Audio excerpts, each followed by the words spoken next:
versículo 16 começa um subitem que tem como título Martírio e Crucificação. É interessante, não é? Porque nós estamos, para os católicos, ou não, mas para alguém que tem uma lembrança melhor da doutrina católica, antes da Páscoa tem um período que se chama... Como é o nome desse período que se chama antes da Páscoa?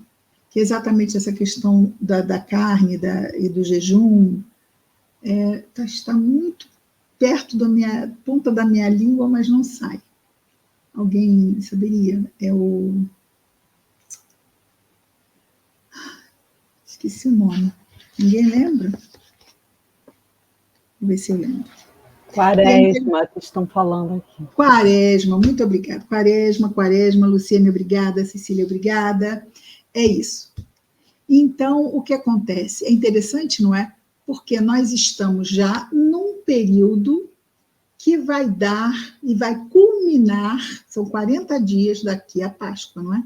Então, esse período já vai culminar na Páscoa. E é exatamente esse momento que estamos vivendo aqui na história, que estamos dando seguimento, que é a história de Jesus entre nós. Então, no versículo 16, o que temos? Os soldados o conduziram para dentro do pátio interior da residência. De quem?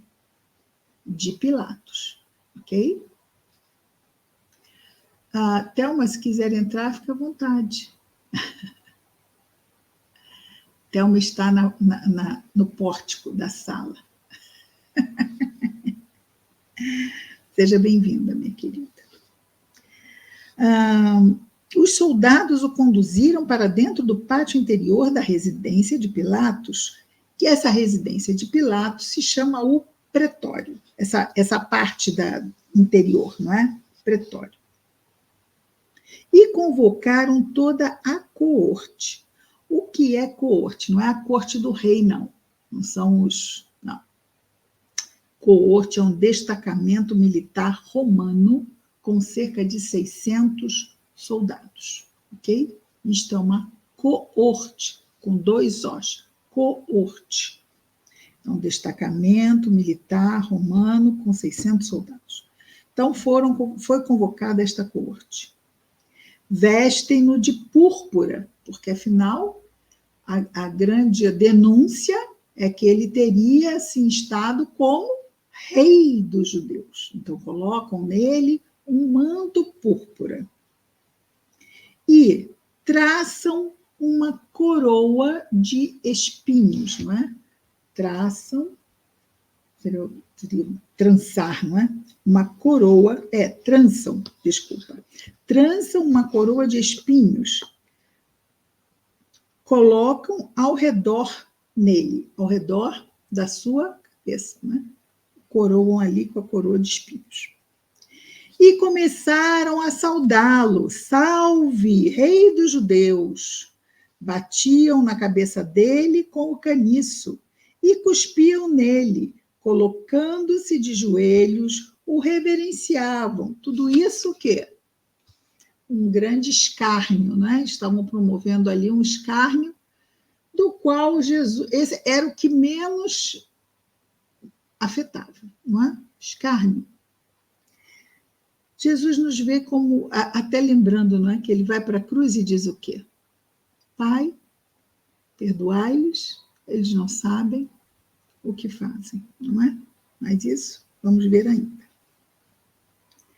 Depois de o terem ridicularizado, despiram-no da púrpura e vestiram-lhe sua veste. O conduziram para fora para que o crucificassem. Requisitam um certo Simão Cirineu. E Cirineu, porque esse Simão era da cidade de Cirene, com C, Cirene. Por isso ele era um Cirineu. Então, requisitam um certo Simão Cirineu, o pai de Alexandre e de Rufo, que passava vindo do campo a fim de que carregasse a cruz dele. Então, um homem do campo deveria ser muito o quê? Forte, não é? Então, ele era um homem forte, era um homem que trabalhava no campo. Estava chegando do trabalho e foi requisitado para ajudar que Jesus carregasse a sua cruz. Por quê? Porque eles eram bonzinhos? Não. Porque o prisioneiro não estava conseguindo levar a cruz. Então, porque tinham que dar encaminhamento ao processo, chamaram alguém para carregá-lo. E o levam ao lugar do Gólgota, que traduzido é lugar do crânio. Então, o Gólgota, na verdade, quer dizer, traduzido, não é? Lugar do crânio. Crânio faz menção ao quê? A um lugar de morte, não é? Exatamente.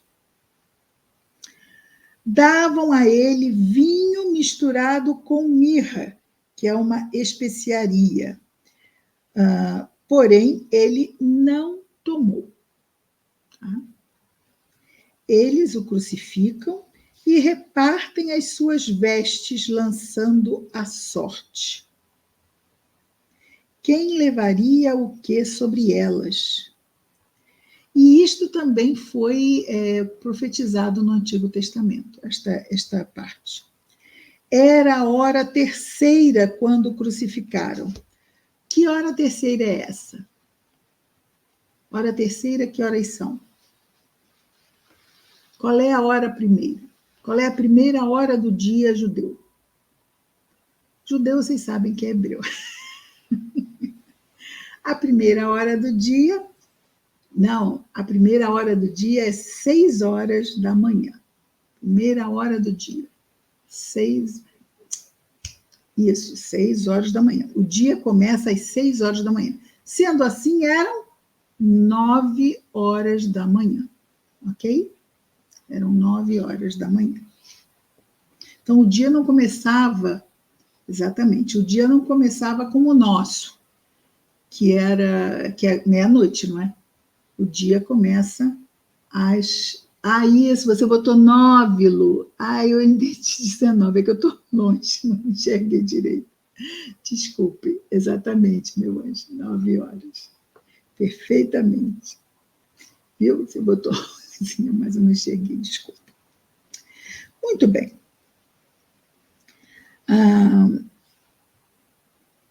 Era a hora terceira quando crucificaram. No versículo 26, diz assim: a epígrafe da sua acusação estava escrita sobre ele, o rei dos judeus. Então, Jesus estava crucificado e acima, na cruz, estava presa uma tábua que dizia rei dos judeus. E aqui há uma coisa interessante, não diz aqui, mas eu já li o comentário a respeito, que Pilatos ficou extremamente contrariado com os homens do templo por o terem obrigado a fazer algo que ele não queria fazer. Então, quando ele manda colocar aquela placa, seria uma forma de humilhar os judeus. Olha, está vendo? O rei dos judeus, nós o crucificamos. Então, seria uma forma também de tentar, não é? Porque, claro que eles estavam achando ótimo, não estavam realmente se importando com a placa. Mas foi uma forma de Pilatos tentar, de alguma forma, fazer algo que também cutucasse um pouquinho. Luciana está dizendo que é ruim no teclado, não tem problema, somos todos, né? Que cutucasse um pouquinho ali os judeus do templo. Vamos deixar claro. No versículo 27, nós temos assim: crucificam com ele, com Jesus, 2 assaltantes, um à direita, outro à esquerda dele. E cumpriu-se a escritura que diz: e com os transgressores foi contado. Então, tudo isso faz parte do quê?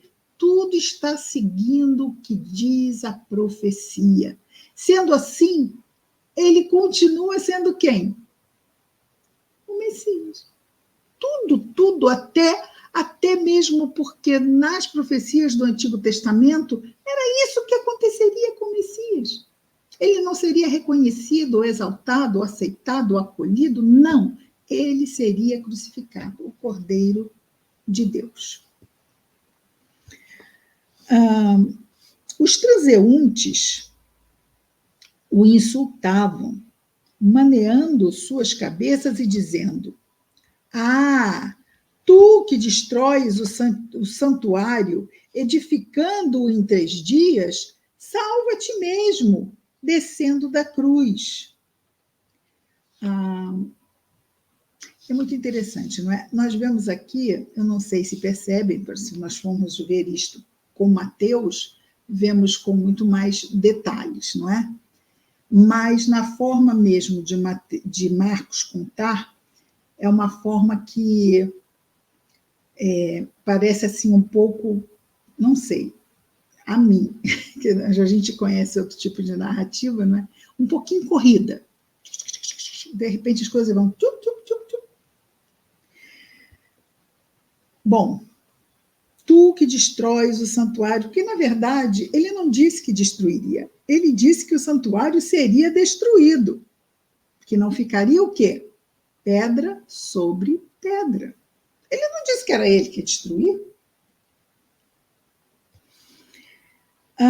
No versículo 31, de forma semelhante, também os sumos sacerdotes com os escribas, zombando entre eles, diziam, olha que interessante, zombando entre eles. Então, eles estavam no meio das pessoas ali, né? E falando no meio. Eles não se destacam para falar na frente.